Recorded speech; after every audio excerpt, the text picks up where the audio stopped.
বুঝলে গিন্নি, আমাদের বৃষ্টির থেকে জগন্নাথ দাদাদের মিষ্টির স্বাদ অনেক সুন্দর, তাই সবাই ওর দোকানে মিষ্টি কিনতে যায়। আর কি আর করার আছে, আমাদের তো ওই দুটোই গরু, আমরা তো ঘাস পাতা ছাড়া আর কিছুই খেতে দিতে পারি না। আর ওরা কতটাই দুধ দিতে পারে বলো, তাই আমাকে তো দুধে জল মেশাতেই হয়। আর দুধে জল মেশানোর জন্যেই মিষ্টির স্বাদ ভালো হয় না। আর টাকা বলতে তো ওই সেলাইয়ের টাকা, ও তো চাল ডাল আর মিষ্টির জন্যে চিনি কিনতেই চলে যায়। তুমি চিন্তা করো না গিন্নি, দেখবে একদিন সব ঠিক হয়ে যাবে। তোমার মুখে ফুল চন্দন পড়ুক গো, তাই যেমন হয়। চলো এখন খেয়ে তাড়াতাড়ি শুয়ে পড়ো, তোমাকে তো সকালে বাজার যেতে হবে। হ্যাঁ, তাই চলো। গিন্নি, এলাম গো। হ্যাঁ, সাবধানে যাও। সকাল হলো। মাধব যথারীতি প্রতিদিনের মতো মিষ্টি নিয়ে বাজারের উদ্দেশ্যে বেরোল।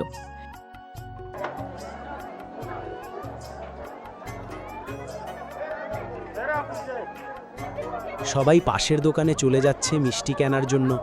সকাল গড়িয়ে দুপুর হতে যায়, আর আমি একটা মিষ্টিও বিক্রি করতে পারলাম না। আমার কপালেই খারাপ, হে ঈশ্বর। সারাদিন বাজারে কাটিয়ে যা বিক্রি হলো তা নিয়ে সে আবার বাড়ির পথে রওনা দিল।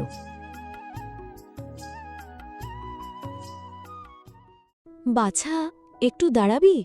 কে তুমি বুড়িমা? তোমায় তো আগে কখনো দেখিনি। আমার বাড়ি অন্য গ্রামে, এদিকে এসেছিলাম ভিক্ষা করতে। আচ্ছা বলো, আমায় দাঁড়াতে বললে কেন? সেই সকাল থেকে কিচ্ছু খাইনি, খুব খিদে পেয়েছে। তুই আমাকে কিছু খাওয়াতে পারবি? আমার কাছে তো তোমাকে খেতে দেবার মতো তেমন কিছু খাবার নেই, তবে কিছু মিষ্টি আছে। তুমি খাবে বুড়িমা? হ্যাঁ, খাবো, কেন খাবো না? তুই বরং তাড়াতাড়ি তোর ওই মিষ্টি আমায় দে দেখি। এই নাও বুড়িমা। তোর মিষ্টি তো খুব সুস্বাদু রে। কি যে বলো বুড়িমা, আমার মিষ্টির স্বাদ ভালো না বলে আমার থেকে কেউ মিষ্টি কেনে না, আর তুমি বলছো সুস্বাদু। যাই হোক, ওই সব ছাড়ো, তোমাকে আরও কয়েকটা মিষ্টি দিই বরং। না রে বাছা, আর খাবো না, আমার পেট ভরে গেছে। তবে তুই যে আমার কত বড় উপকার করলি সেটা তুই নিজেও জানিস না। এমন কি বুড়িমা, তেমন কিছুই তো খাওয়াতে পারিনি, সামান্য দুটো মিষ্টিই তো দিয়েছি তোমায়। এটা আমার কাছে সামান্য নয় রে ছেলে। তাই যেমনটা তুমি বলছো। আচ্ছা বুড়িমা, এবার তুমি বাড়ির দিকে রওনা দাও, না হলে বাড়ি পৌঁছতে অনেক রাত হয়ে যাবে। আমিও যাই, বাড়ির দিকে গিন্নি চিন্তা করবে। হ্যাঁ, আমাকেও এবার যেতে হবে। আচ্ছা বাছা শোন, এটা তুই সাথে নিয়ে যা, তোর হয়তো কোনো কাজে আসতে পারে। এটা কেন দিচ্ছ বুড়িমা? আমার বাড়িতে এমন পাত্র তো আছে, এটা তুমি রেখে দাও। হ্যাঁ মানছি, এমন পাত্র আছে তোর কাছে, কিন্তু এটা তো আর নেই তোর কাছে, তাই এটা রাখ। আচ্ছা তবে তুমি বলো তো, যে আমার বাড়িতে যে পাত্র আছে আর এই পাত্রের মধ্যে পার্থক্য কি? আছে আছে, পার্থক্য আছে, তুই নিয়ে যা না, তাহলেই বুঝতে পারবি। বুড়িমা, বলোই না কি পার্থক্য। আচ্ছা বেশ, তুমি বলছো যখন, নিলাম। এবার তো বলো। বলছি বলছি, আগে তো এটা নে। এবার তো বলো। তোর যখন যা মিষ্টি লাগবে এই পাত্র তখন তা দিতে পারে। কি বলছো বুড়িমা? এটা কিভাবে সম্ভব? সম্ভব, সবই সম্ভব। পাত্র হাতে নিয়ে বলবি, দরবেশ সন্দেশ মন্দা মিঠাই, ঠিক যেমনটা আমি চাই।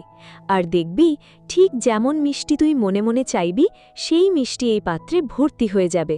এমনটাও সম্ভব?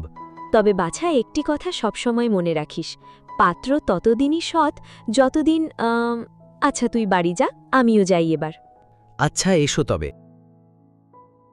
হাঁটতে হাঁটতে তার মাথায় বারবার ঘুরতে লাগল সেই অদ্ভুত পাত্রটার কথা। গিন্নি, আরে ও গিন্নি, তুমি কোথায় গেলে?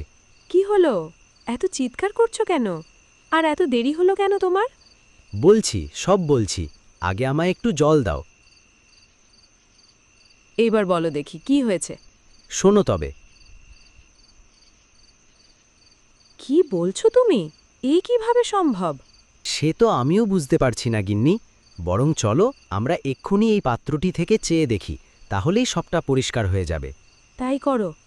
দরবেশ সন্দেশ মন্দা মিঠাই, ঠিক যেমনটা আমি চাই। বুড়িমার কথাটা সত্যি গিন্নি, এও সম্ভব? এ আমি কি দেখেছি গো, স্বপ্ন নাকি সত্যি? স্বপ্ন নয় গিন্নি, স্বপ্ন নয়, সব সত্যি। হে ঈশ্বর, আজ আমি মানুষরূপে তোমার দর্শন পেয়েছিলাম, তুমি দেখো গিন্নি, আমাদের আর কোনো অভাব থাকবে না। হ্যাঁ গো হ্যাঁ, তাই হবে। রাত্রে তা ওই পাত্রের দ্বারা বিভিন্ন রকম মিষ্টি বানিয়ে সকালে তা বিক্রির উদ্দেশ্যে বাজারে যায়। আর বেশ কিছু লোকজন তার কাছে থাকা বিভিন্ন রকমের মিষ্টি দেখে তার দোকানে আসে মিষ্টি কেনার জন্য। সেদিন সব মিষ্টি মাধব বিক্রি করতে না পারলেও বেশিরভাগ মিষ্টি বিক্রি করেছিল, আর মোটামুটি বেশ কিছু টাকাও সেদিন সে পেয়েছিল। আজ একটা মাছ কিনে নিয়ে যাই, গিন্নি অনেক খুশি হবে। বিয়ের পর থেকে তো মেয়েটাকে ভালো কিছু খাওয়াতে পারিনি। যাই, এই মাছটাই নিয়ে যাই। গিন্নি, ও গিন্নি, দেখো কি এনেছি। আসছে। কই দেখি, কি এত বড় একটা কাতলা মাছ! হ্যাঁ, আজ জমিয়ে রান্না করো। সে তো ঠিক আছে, কিন্তু এ তো অনেক টাকা। আচ্ছা, আগে এটা বলো, আজ তোমার বিক্রি কেমন ছিল? আরে সবই তো ওই মিষ্টি বিক্রির টাকা, আর এই মাছ কেনার পরও আমার কাছে কিছু টাকা এখনও আছে। শোনো, কখনো তো তোমায় কিছু দিতে পারিনি, তাই পথে আস্তে আস্তে মনে হয়েছিল বাকি টাকাটা দিয়ে তোমার জন্য একটা শাড়ি কিনে নিয়ে আসি। কিন্তু ভাবলাম তোমার যদি পছন্দ না হয়, তার থেকে বরং এটা ভালো, তুমি এই টাকাটা রাখো আর কাল গিয়ে পছন্দ মতো শাড়ি কিনে নিয়ে আসো। আমার এখন শাড়ি লাগবে না, আমার এখন পরবার মতো যথেষ্ট শাড়ি আছে। ওই টাকাটা তুমি এই রাখো, কাজে লাগবে। কত শাড়ি আছে তা আমার জানা আছে, ওই তো দুটো আজ এটা তো কাল সেটা, কাল গিয়ে একটা শাড়ি কিনে নিয়ে আসবে। আচ্ছা, তাই হোক, এখন খেতে আসো। হ্যাঁ, যাচ্ছি।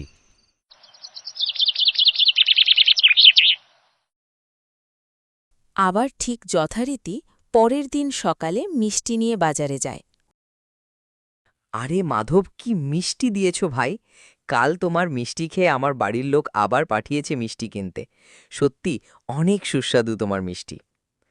ধন্যবাদ রহিমদা, এই নাও তোমার মিষ্টি। হ্যাঁ দাও, আর এই নাও তোমার টাকা। আবার এসো রহিমদা। আসতে তো হবেই মাধব, মিষ্টির তুমি যা স্বাদ করে।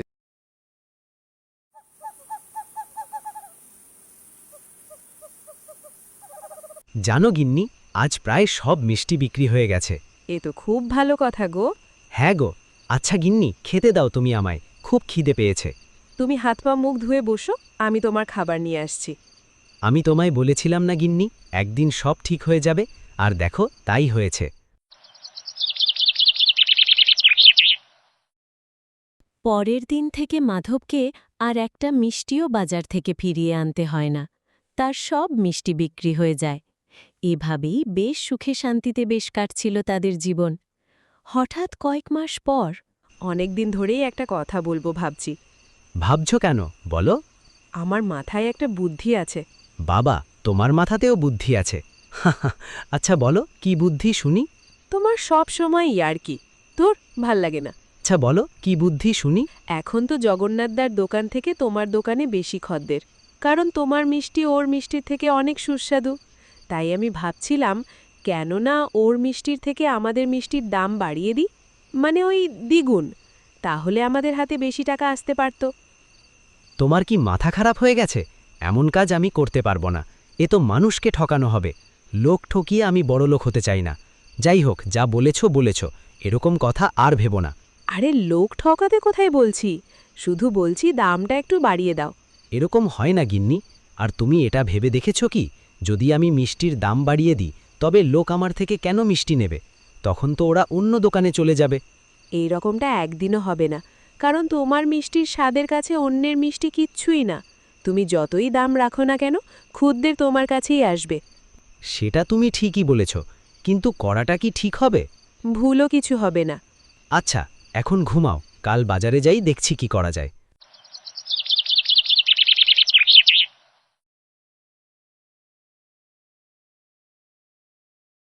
আমাকে এই দরবেশ 10টা দিন। দিচ্ছি। 50 টাকা না দাদা, 100 টাকা। একদিনে মিষ্টির দাম কি করে বেড়ে গেল দাদা? হ্যাঁ, কিন্তু দাম বেড়ে গেছে।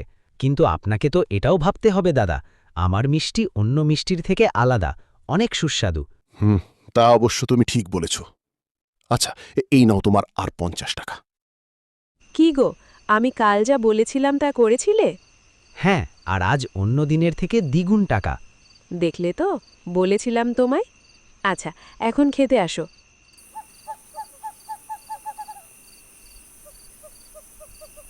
গিন্নি, রান্নাঘর থেকে আসার সময় পাত্রটা নিয়ে এসো, মিষ্টিগুলো বানাতে বসি। আনছি। সর্বনাশ হয়ে গেছে, পুরো ঘর খুঁজে ফেলেছি, ওই পাত্র কোথাও নেই। নেই মানে? ভালো করে দেখো, ঘরেই আছে। না, নেই। আমি পুরো ঘর তন্ন তন্ন করে খুঁজেছি, কোথাও নেই। হায় ঈশ্বর, এ কি হয়ে গেল আমার! এখন কি করব আমি? বুড়িমা বলেছিল, পাত্র ততদিন সৎ যতদিন তুই সৎ থাকবি। আমি তোমায় বলেছিলাম গিন্নি, এমনটা ঠিক হবে না। গিন্নি, কাউকে ঠকানো উচিত না। হ্যাঁ গো হ্যাঁ, আমার অনেক বড় ভুল হয়ে গেছে। এমনটা করা উচিত হয়নি আমার। হে ঈশ্বর, আমাকে ক্ষমা করে দাও। আমি টাকার লোভে পড়ে এমন সিদ্ধান্ত নিয়েছিলাম। তুমি আমায় ক্ষমা করো। এমন ভুল আর কক্ষনো হবে না, কক্ষনো না।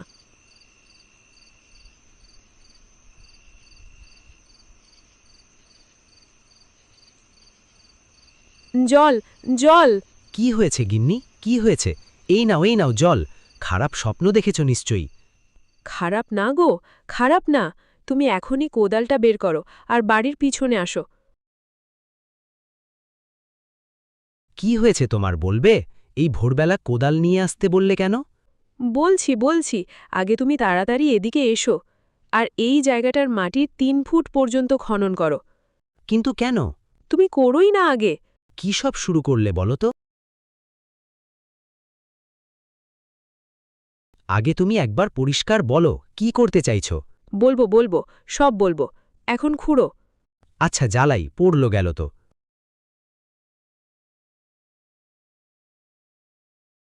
এটা আবার কি দেখি তো? আরে থামো থামো, কি করছো? পাগল হলে নাকি? কেন? আরে এই যে সেই তোমাকে দেওয়া বুড়িমার পাত্র। এই যে সেই বুড়িমার দেওয়া পাত্র গিন্নি, এই যে সেই বুড়িমার দেওয়া পাত্র। হে ঈশ্বর, আমাকে ক্ষমা করে দাও। আমি অনেক বড় ভুল করে ফেলেছিলাম। কিন্তু তুমি কি করে জানলে যে এই পাত্র এখানে আছে? স্বপ্নে গো, স্বপ্নে। শোন মেয়ে, তুই যেটা করেছিস ঠিক করিসনি, কিন্তু এইটাও ঠিক যে আমি তোকে এইভাবে কষ্টে দেখতে পাচ্ছি না, তাই ভবিষ্যতে এরকম ভুল যাতে আর না হয় সেদিকে লক্ষ্য রাখিস। শোন, তোর বাড়ির পেছনে যে আম গাছটা আছে তার পাশে ৩ ফুট মাটির গভীরতায় ওই পাত্র আছে। যা, গিয়ে নিয়ে আয়। আজ থেকে তোমায় আমি কথা দিচ্ছি, আমি আর কোনো কিছুর ওপর লোভ করব না।